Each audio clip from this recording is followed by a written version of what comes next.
All right. I was here last time. It was a great group of people. Still the same great group.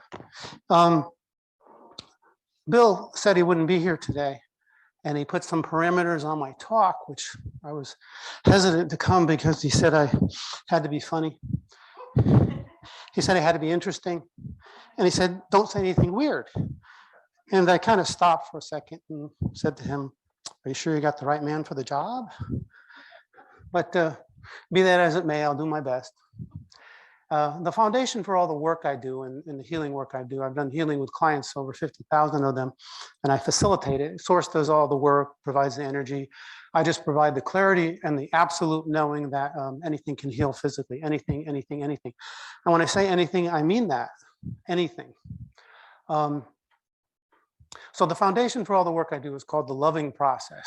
I'm very interested in having you have things that you can do yourself that will contribute to your well-being, to your finances, to your lives, to your joy, to your happiness, whatever it is you want in life, which we all want the same things anyway. So how many people are familiar with the loving process? So nobody. Okay. So the last time I was here, on my website, I pointed out that you can I don't think my website was done then and you couldn't do it then. So now you can. You can go to the website and you can download the loving process for free. Just put in your email and then you get an email and it says, is it okay if I send this to you? And then the website will send it to you. And I would like all of you to have the loving process, because the more you practice it, the more it brings out the already existing unconditional love you have for yourself. Practice it, practice it, practice it. And people ask me, how many times should you practice it? And I say, keep on doing it until you get what you want. And then after that, keep on practicing it, because there's no limit to the unconditional love you have for yourself. It's already there, already existing. We are singular sealed energy envelopes. We don't stuff things into ourselves. We remove our barriers to our experience of the God within, and then it comes out like a light. It's like the bushel in the basket thing. You lift it up and the light gets greater. You just lift the next basket and the next basket, and it's endless.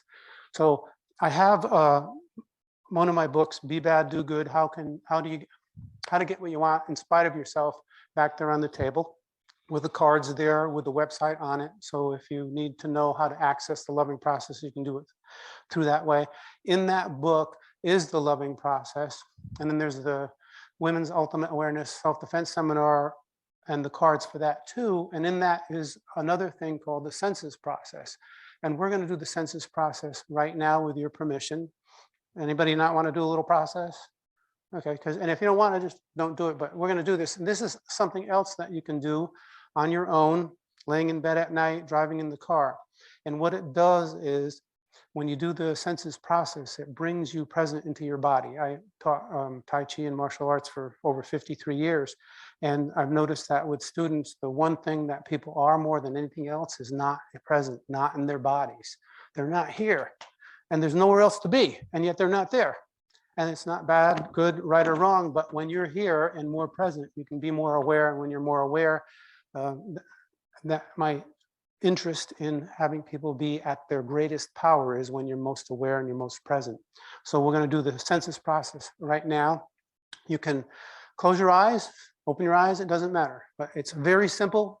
In fact, the loving process and the Census Process are ridiculously simple. The simpler something is, the better it is, because not only is it easier to remember and do, but it's much more effective, like drinking a glass of water. Pretty simple.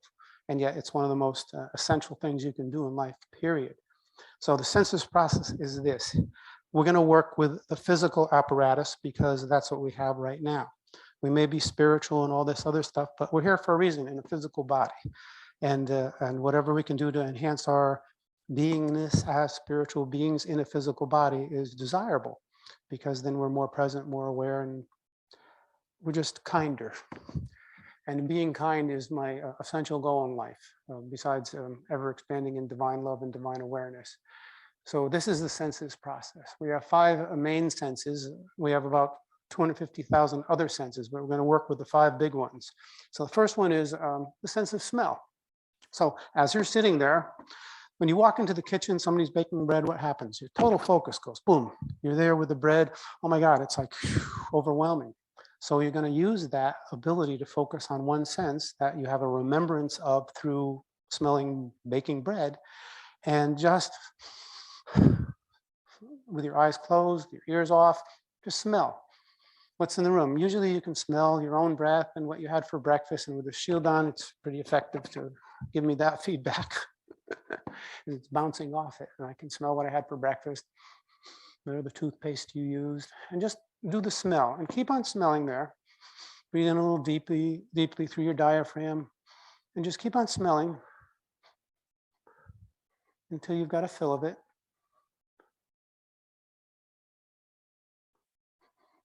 And give yourself the information of the different smells and different things that you're smelling right now. And then when you're through with that, go to your hearing. And then you're going to go away from the smelling, go into the hearing, and just circle the room, the parking lot, the highway out there, the air conditioner on, the breeze through the trees right now. Just notice any of the sounds that you didn't notice before you focused on hearing alone. The creaking of the chair, the building. Just circle around.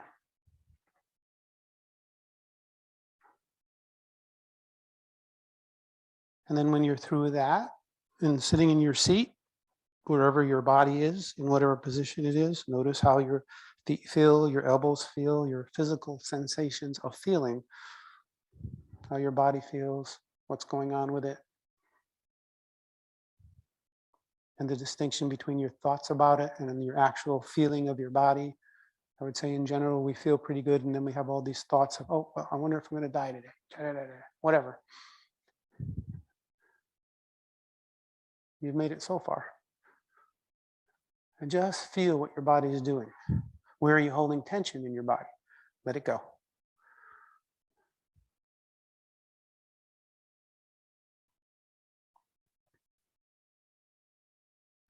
And then seeing. Look around the room. Notice a few things you didn't notice before. Things that you may have walked in this room 1,000 times, but I never noticed that vent. Never noticed that plug there. And just focus on the simple act of seeing around and noticing.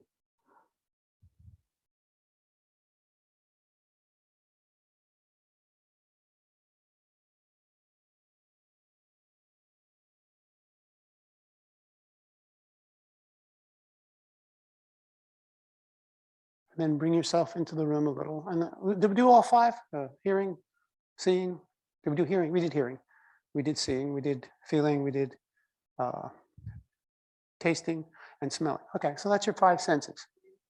We didn't do tasting what? Oh, tasting what was in your mouth. Okay, and then just do taste. Taste your own mouth.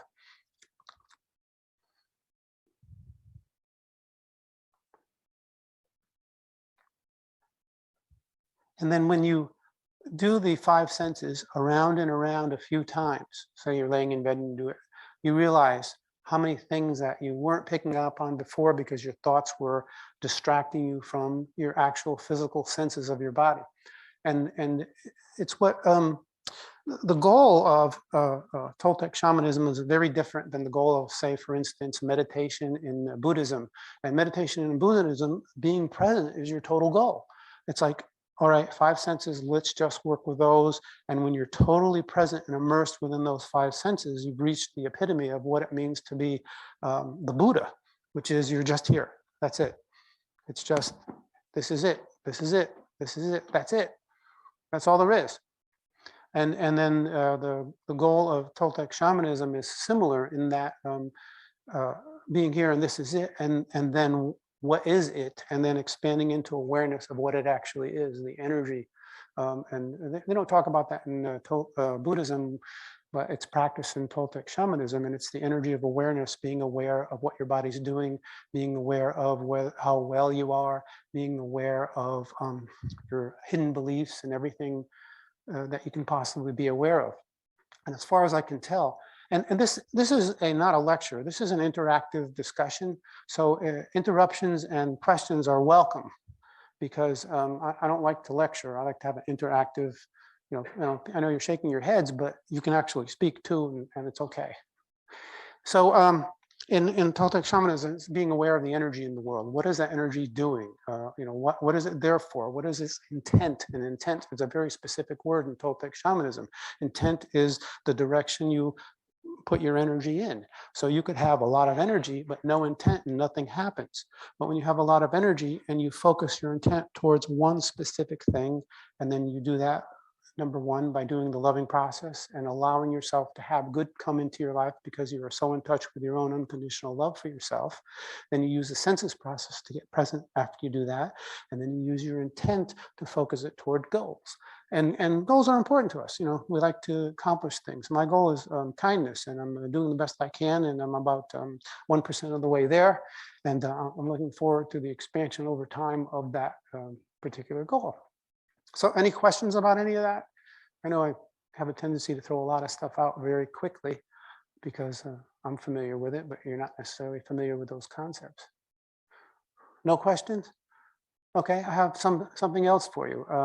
And this is the question and answer period, just to see if anybody has any questions.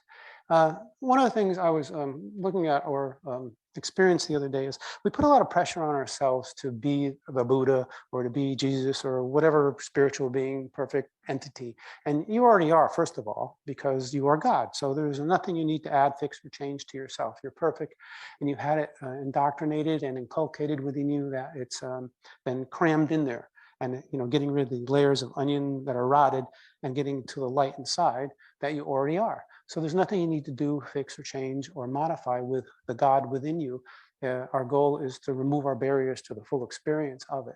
And one of the things that is talked about in a lot of practices is this thing called unconditional love. Has anybody ever experienced, I'm interested, I'm asking this question for real, this isn't a trick. Has anybody ever experienced unconditional love? Okay, so very few people have experienced that in my experience in working with people, because it's this huge goal, like only God beings experience unconditional love or can offer unconditional love, and that's not true.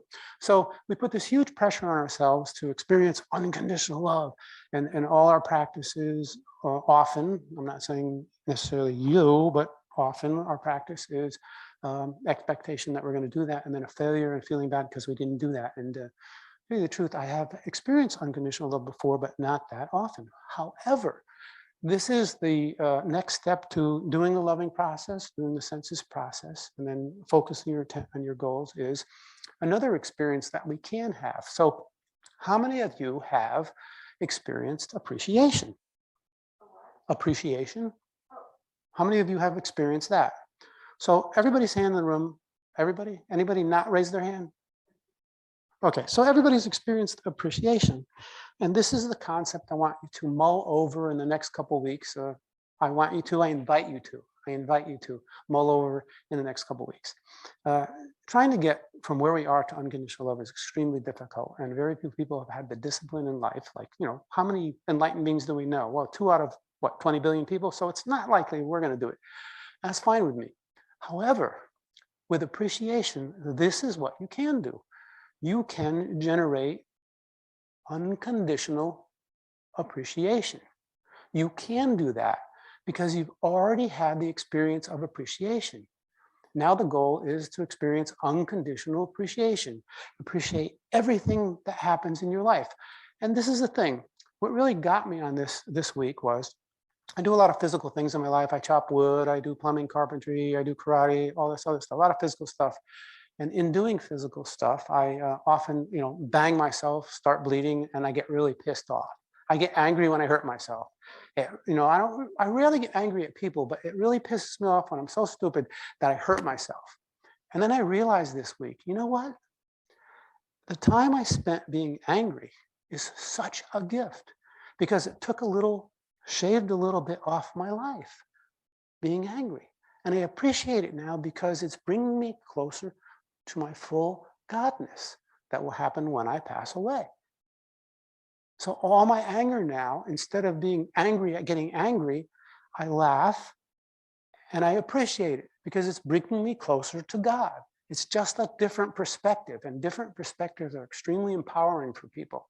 So I'm just going to give you that perspective. You can adopt it, you can play with it, but every time I get angry now, I laugh and I realize it's bringing me closer to God, and I thank it and I appreciate the anger, because literally it is bringing me closer to God, because if I get angry enough times, eventually my life will be over and I'll be dead, and then I'll be all God. So it's bringing me closer to God. So I'm no longer fighting with my anger, and I'm no longer banging myself as much either, which is pretty funny. But so what else?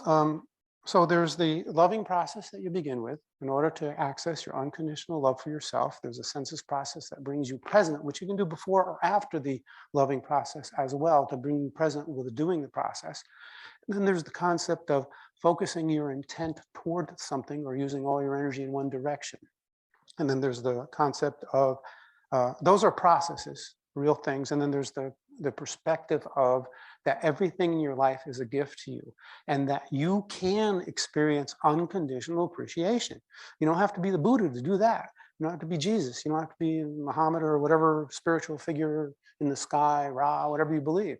You can be a human being and experience unconditional appreciation. And I want to do a little thing with you.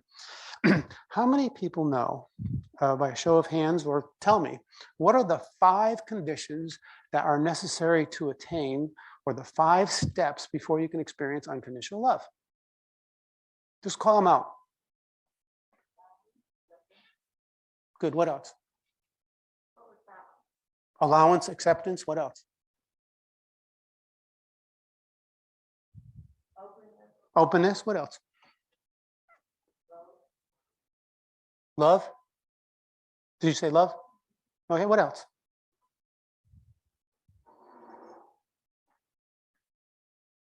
I'm a little constrained here because I usually get up and jump and walk around. Can I walk around or? You won't be on the recording. I feel like I'm in a. What's that? We even dance out. Exactly. I want to like move my body because I'm so used to doing that. So what are the 5 conditions? Is this going to just get my chest or something? Okay. So what are the 5 conditions? What are they? 5 steps to unconditional love. 1, 2, 3, 4, and 5. 1, 2, 3, 4, and 5. Guess what? There are none. It's unconditional. That's what unconditional love is. You don't have to pass through any eye of the needle. You don't have to do any attrition work. You don't have to do any sacrifice. The experience and the ability and your deserving and worthiness for unconditional love is unconditional. And it blows people's mind, or I've seen people's mind blown when I say that, because you don't have any requirements. Unconditional love can just happen because that's who you are already. It's the God inside of you, unconditional love. It does not judge, it does not criticize, it does not make wrong, it doesn't even care. Your choices are your choices. All it does is love. That's all it does. So there are no steps, there are no procedures I can give you to your full experience of unconditional love, because there are none. It's unconditional. The same with unconditional appreciation. There are no steps to take. You just appreciate it and open yourself up to unconditional appreciation, because it's already there. It's already who and what you are intrinsically in your inner self. That's who you already are, period. You already are worthy. Worthiness is who we are. And in fact, I'm going to say something a little bit, this is the weird thing, but it's okay. With worthiness doesn't even exist, not in the eyes of God. Everything is. God doesn't ever determine anything to be unworthy or worthy. You already are pre-existing, valid, whole, complete, intact, ever-present, and eternal already. There's no need to feel or be worthy, because you already are. And then even more than that, you're beyond the dichotomy of being worthy or not. Am I good or am I bad? Am I worthy? Not? No, you're beyond that. And God is beyond that. And God is unconditional love. And that's all God is.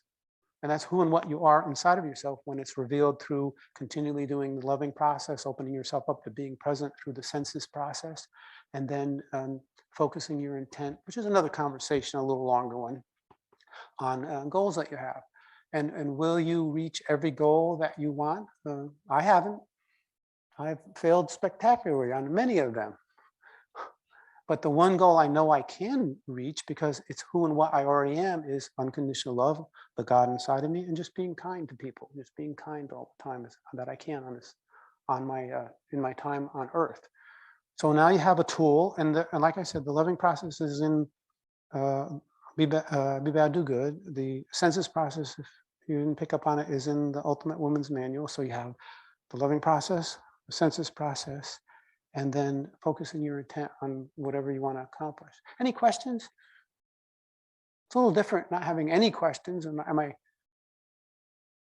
somehow talking more clearly than ever before? Can you talk a little more about Intent. Do you have to have Do you have to have an intent? it? Do you have to? No, you don't have to have anything. The only thing you are is God, and that's whole, complete, intact, ever present, and eternal. So as far as having to have anything, you are everything you need already. So now intent is an effective tool. Intent is an effective tool. So tools are useful for working to get what you want, or doing a job more efficiently. So intent is the tool that you use to take the energy that you have, which is the energy that you allow in. Your energy is limitless, but we are like a governor on an engine. We limit ourselves to how much energy we allow ourselves to experience. And in doing that, then sometimes we don't have the energy to complete a goal. But using the energy, conserving the energy that we have in order to focus it towards a goal. And then it's like your energy is like gunpowder, and your inspiration is like the trigger and the primer, and then the barrel is like intent. It focuses the energy that you're exploding toward a particular purpose, whatever your purpose is. And in Toltec shamanism, intent is a very different than intentions. You can have all the intentions in the world and accomplish nothing, because intentions are good or bad or whatever. They're just intentions. They're not a powerful commitment to have something happen. And focusing intent, or your intent, toward a goal, even if it's a personal goal of experiencing your unconditional love, focusing that intent deliberately toward that goal is taking all the energy that you have and focusing it towards the completion or experience of that goal. And in Toltec shamanism, that's very effective for opening up your awareness, opening up your ability to do dream work, opening up a lot of things. So your intent is really the focusing of the energy that you have. Now, if you want to know the best way possible to gather up and increase the energy that you already have, it's called energy conservation. And energy conservation is losing self-importance. Self-importance, the righteousness of being insulted, the righteousness of being right, the righteousness of being arrogant and knowing it all, when really we really know nothing. I know nothing. I can share my experiences with you, but I really don't know. I'm not in the totality of God that knows. So losing self-importance is the number one practice that you can do for conserving your energy in such a way that you then have it, so then you can use it and focus it with intent and have a lot more energy, because your ability and your successful completion of any goal, regardless of what it is, spiritual or otherwise, is how much energy you can devote towards focusing towards it. And how much energy you devote focusing towards it is a function of how much energy you've conserved by a lot of what we call not doing the arrogance, not doing the anger, not doing the righteousness, not feeling like I'm better than another person, and taking all that energy and then focusing it towards a different goal. Oh, well, my goal is ever expanding in divine love and divine awareness. And only you can tell yourself whether you're successful at that or not, because it's your own experience, which is valid. All your experiences are valid. Even not doing it is valid, because it's your experience. And there's no outside source whatsoever that can possibly give you that experience. It comes from you. Your experience of God comes from you. That's it. We're already there. We're already that. I can get up here and speak and hope that you take the tools that I use, but you're going to have to use them. You're going to have to implement them. You're going to have to make them work for yourself. What kind of goals do you have? I'm interested. As far as I can tell, people only have one goal. One. Human beings have one goal. What do you think that goal is? Okay, that's close. My goal is to serve my authentic self always. Okay, so I know that's a term that people throw around a lot, the authentic selves. I have no idea what that is, but I do know how I feel. To me, my authentic self is the self that is completely, every cell, every molecule loved by God. Okay, so that's probably similar to what I'm driving at. I'm not sure, but there's only one thing people want. Regardless of how they're feeling in any one present moment, people want to feel better than they're feeling. When people win the lottery, they want to win it again. When people fall in love, they want more in love. When people hear beautiful music, they want to hear more beautiful music. Why? Because they want to either repeat that feeling or expand upon it. We want to feel better than we're feeling in the present moment. Every human being I've ever talked to or interacted or facilitated healing for has wanted the same thing. If you're sick, you want to feel better. If you feel great, you want to feel more of that. If you feel God, you want to feel more of God, because God is limitless. So there's really no limit to that unconditional love that you're feeling. So everybody wants to feel better than they're feeling in the present moment. That's the one goal that people have. And where we make a lot of criticism mistakes is making people wrong for the means with which they think they're going to feel better. There's people who go to war who think they're going to feel better by killing bad guys, even though bad guys don't exist. But that's what they're doing. They're doing it to feel better. They're doing it to cleanse the world of the evil that they are. But that's the thing. There's not even any evil, but that's another conversation. But people want to feel better than they're feeling in the present moment, regardless of what they're doing or how they're feeling. Always. It's our total goal in life. Think about it. However, think about or feel into how you're feeling now. If you're feeling good, wouldn't you like to feel even better? We all do. We always do that, regardless of how we're feeling. So that's the one goal. That's why I asked you what kind of goals you have, because I was interested in you have any specific goals, which are also interesting. Any specific goals? Because that goal that you have, whether it's more money, whether it's a relationship, whether it's more recognition for the work that you do in the world, or more of a communication and acknowledgement from other people for who and what you are, for the love you are, all of it, you want all those things because you will feel better when you achieve them or get them or experiencing them. So the basic goal that we have is always feeling better than we're feeling, whatever way we're feeling in the present moment. Always, it's always a goal. You have a crick in your neck and it hurts, you want to feel better. You want it to go away. Constantly, whether it's the physical or the spiritual realm, or that which you can feel and touch, or that which you can't feel and touch, that which you can see or not see, it's all about feeling better. That's the human condition. That's the human goal. Any questions? No questions? Because I'm going to warn you, I'm going to keep on talking if there's no questions. And that's kind of a threat.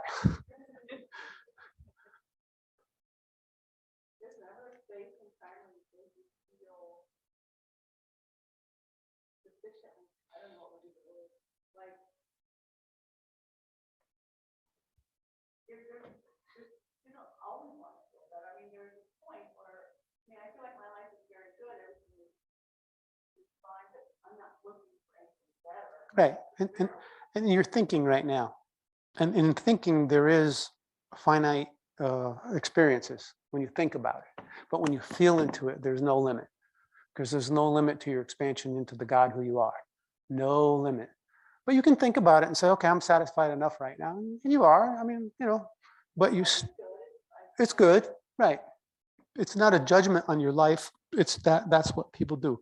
We want to feel better in every present moment. That's just an observation of mine. I don't know if it's an immutable law, but I observe that. And there are moments when you experience life, of course, where it's wow, it's beautiful, it's good enough. This is wow, this is everything I've always wanted. I'm just sitting here out in the sunset and whatever it is that's you're experiencing that's beautiful. It's all good enough.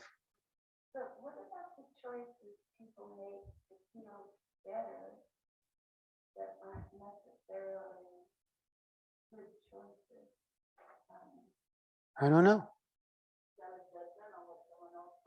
Well, this is how I look at all of it now. Either a choice somebody makes is nurturing for them and others, or it's not. So that's not a judgment of good or bad, right or wrong. Either it hurts somebody or it's nurturing for people. And I always look is the person making a choice that's nurturing for people? So I don't think going to war is particularly nurturing, even though they're doing it to feel better, to rid the world of the bad guys. However, is it nurturing or not? Without judging them, I can look at that and I can say, well, shooting people and killing them doesn't seem particularly nurturing, particularly for the person getting killed. Okay, good. So then that's not a choice I would make and not a choice I resonate with. But if it's a choice that a person's making that has them be nurtured, then I resonate with it and I'm all for it. And that eliminates a lot of my energy devoted to judging people for what they do. So is it nurturing or not? And everybody knows what's nurturing because either it hurts or it doesn't. Either you hurt somebody or you didn't. It's pretty obvious whether something's nurturing. You know, taking away somebody's voting rights, you know, that's not nurturing. You know, seeing somebody as less than you is not nurturing. You know, is it right or wrong? Well, it's not, that's up for somebody else to judge, not me. But if it's not nurturing, I'm not interested. So I use that as a meter now instead of something that's more judgmental, which wastes energy. And it's quick. You know whether it's nurturing or not. You know in your gut immediately. And then you can do that without wasting your energy judging them for what they've done. Because I don't know. I've seen some people do some pretty weird things that ended up very nurturing. I don't know. I don't, you know. But I do know if something's nurturing or not. That I do know. So I stick with that. Did I answer your question sufficiently? Okay. Because you know, in our lives, I was sitting out in the yard the other day and looking around and realizing just sitting there, you know, and I can be in the yard, in the gardens, and tomatoes are growing and it rains, I get water. Everything necessary for human life is right there, exclusive of any technology or anything man has ever done. Everything has been provided for us, period. Everything. And then, you know, we screwed up by making these things to distract us from being present, you know, technology, entertainment and stuff. And then we think there's something else to gain through technology. And technology is a zero-sum game. It will end zero-sum. There is no long-term benefit of ignoring what we already have that takes care of us, because it's all here already. It was already provided. We were dropped into paradise and then we started building stuff because paradise wasn't good enough. But all the nurturance we'll ever need comes from, you know, every ailment or disease that's ever been has already got a cure out there in some plant or some herb, every single one. And, you know, some technology is really cool. They can stick your arm back on, stuff like that. And that's great. We're still provided with everything we need, everything you could ever want. And it's already here. It's already, as long as I can plant a tomato seed in the ground and grow it, I got everything I need. As long as it rains. Some places you can live where it doesn't rain much and people manage there too. What am I not saying that you want to hear?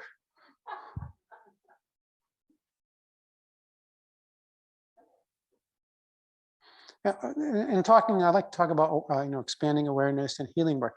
One of the most important things you can do, just, yeah, did you have a question? Or were you scratching your head? My years of being an auctioneer, okay.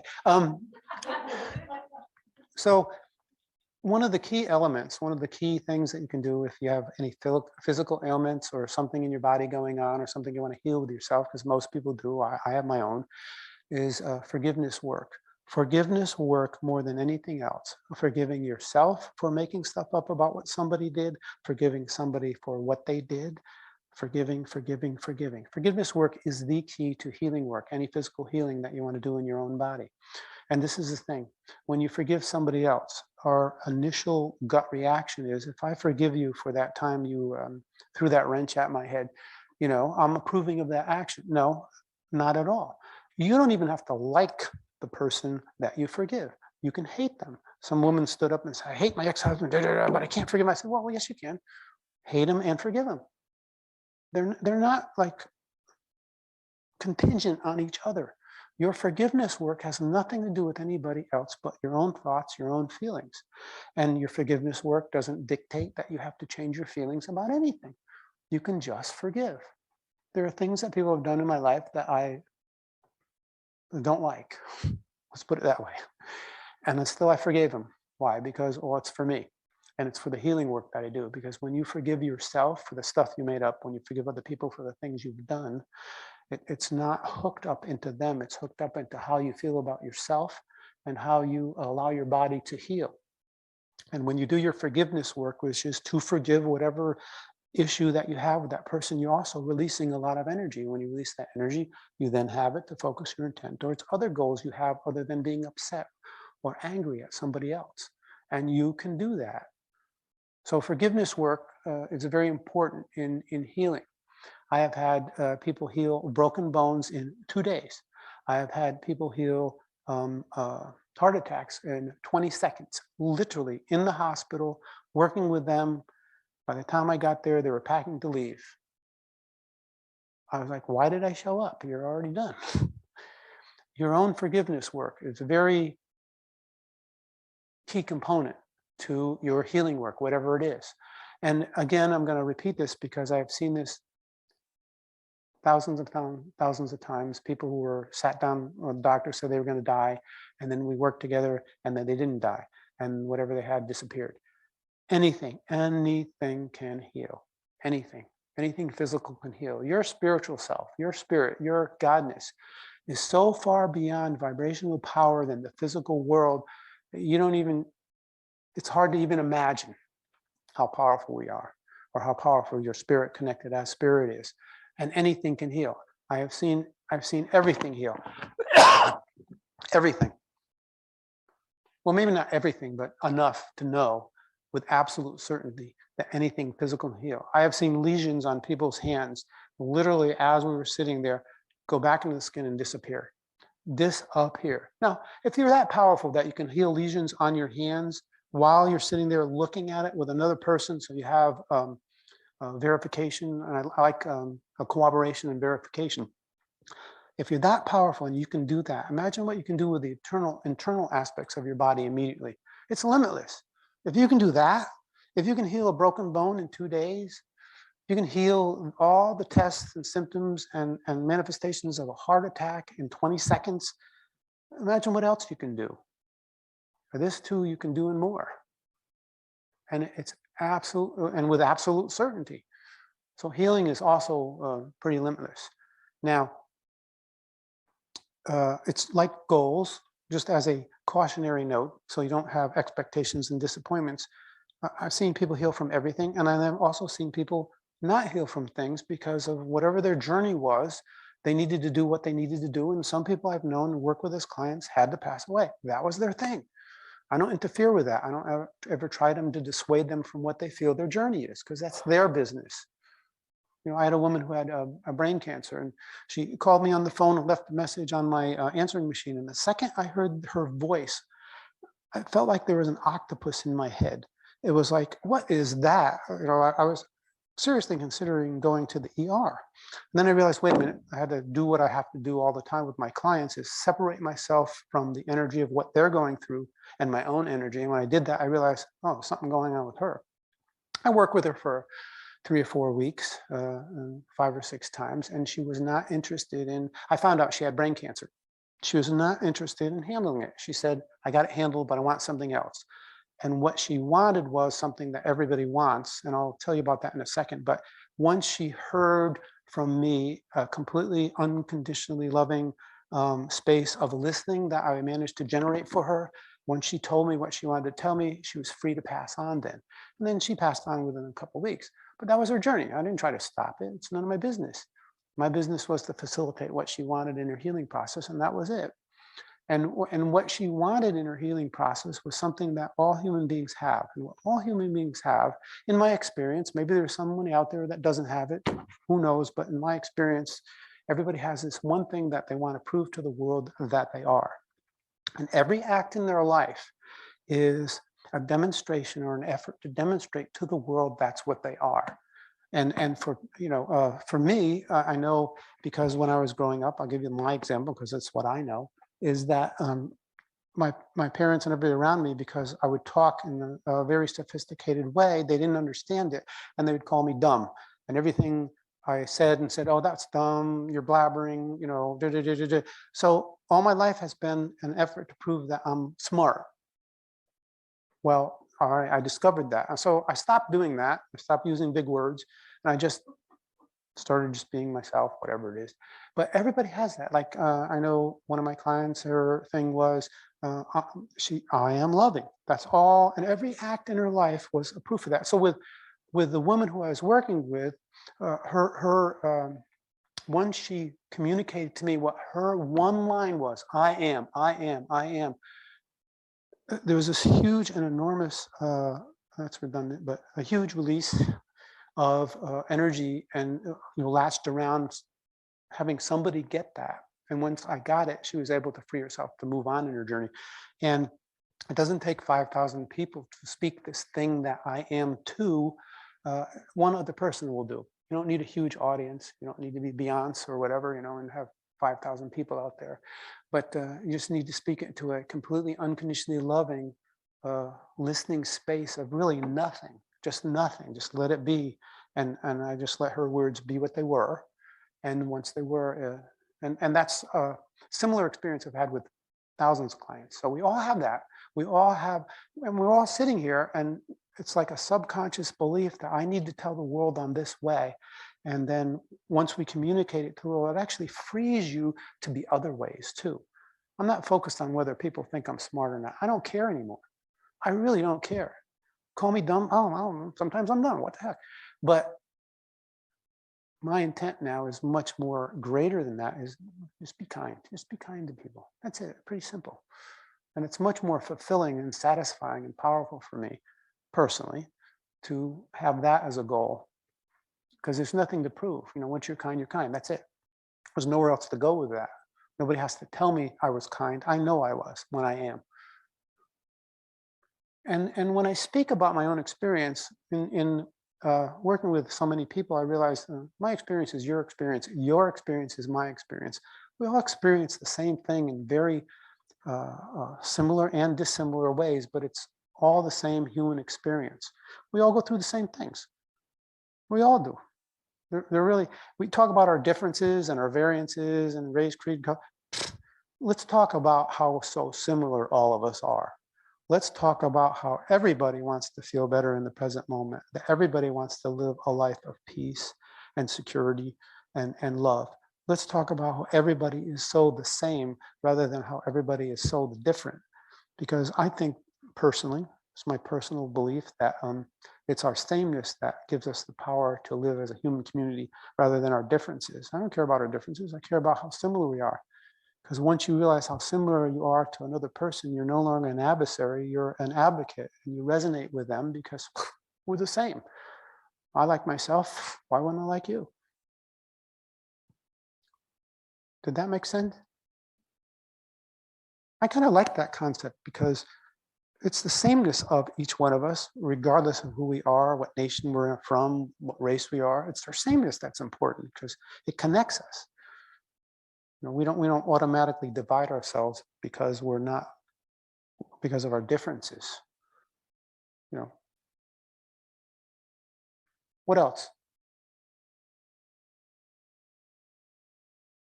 So the invitation is to do the loving process.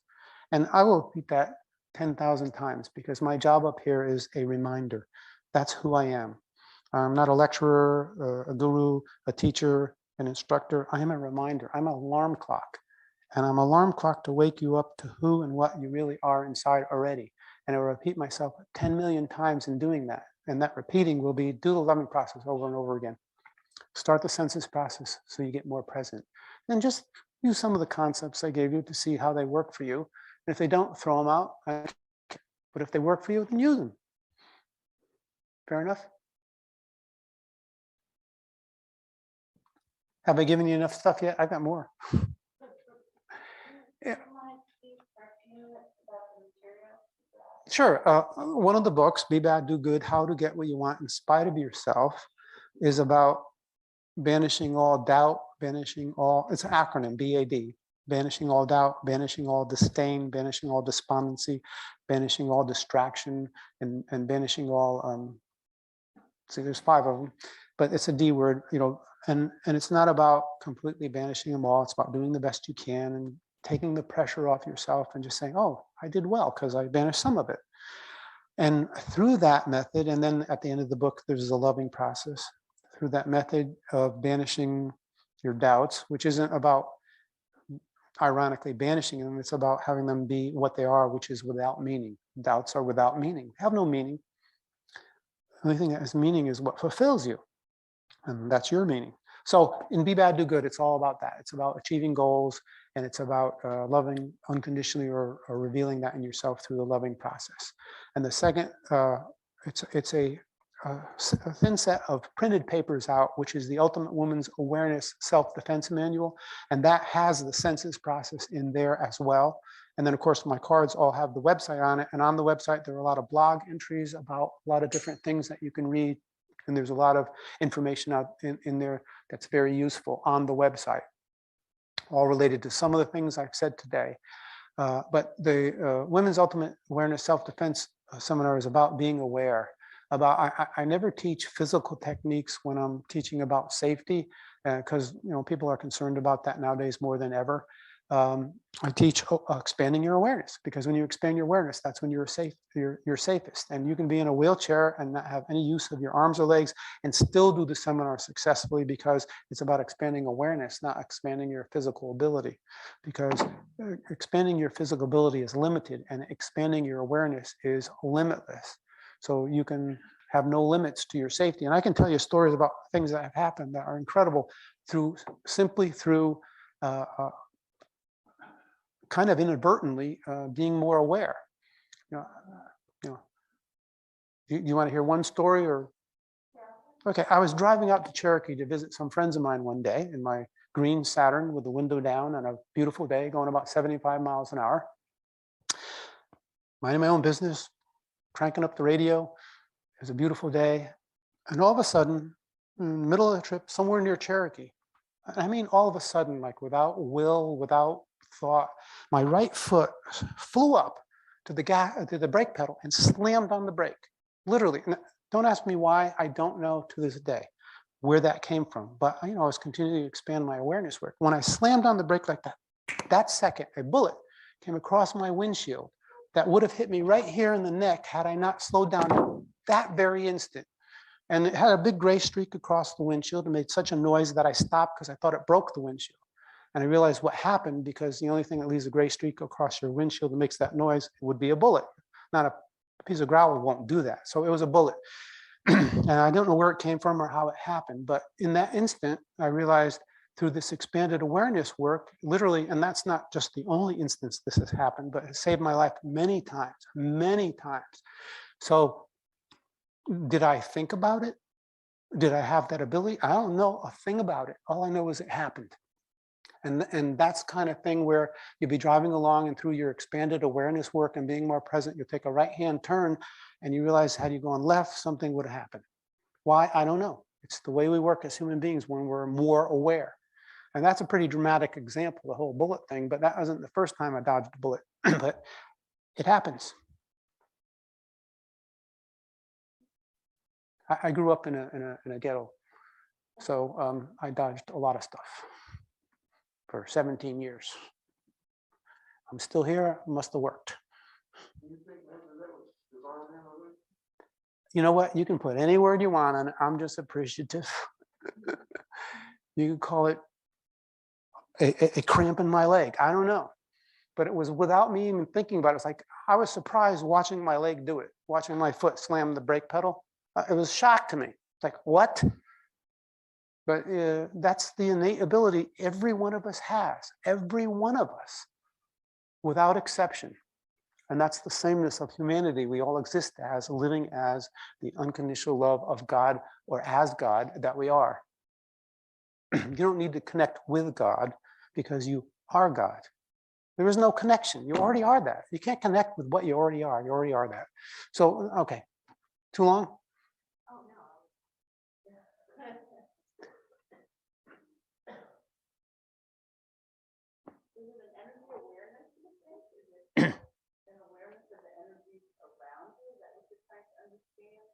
I'm not trying to understand anything. Are we trying to, during that process, get in touch with the energies around us? Do you think that's what we're feeling? What would we feel? Yeah, whatever that is. You know, when you expand through the loving process and doing the census processing more present, you are automatically more aware of everything happening around you, automatically. Now, you can describe that experience any way you want. I don't have a particularly specific explanation for that because I don't know anything other than when you are more present, when you are more in touch with your already existing unconditional love, you automatically expand in unconditional love, which automatically has you expand in divine awareness. Get in touch with the divine love who you are, and your divine awareness automatically expands. It's automatic. You can't get around it. So like I started this process a while ago. It seems like a lot will change my life, and I'll for the better. you're more in the flow. You're more as the flow.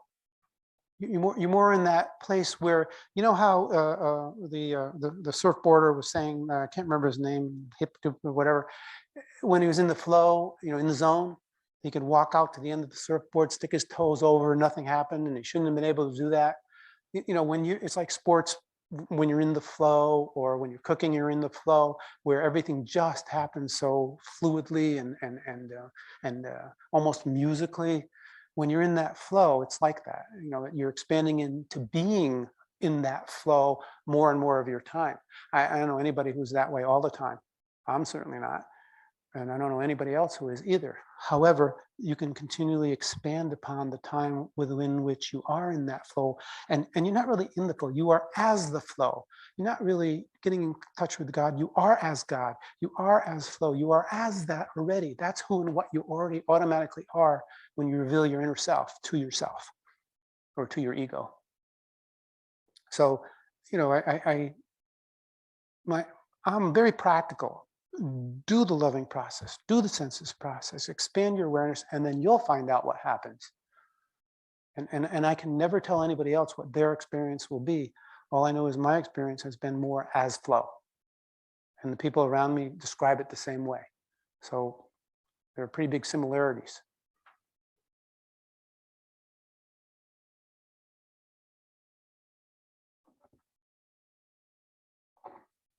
We done? I'll talk for another 3 hours because as soon as you start asking questions, it never ends. I love it. But anyway, yeah. So we done? Well, I'll come back if you want me to. And then you can tell me how much and what experiences you've had doing the loving process, because I love to hear the feedback.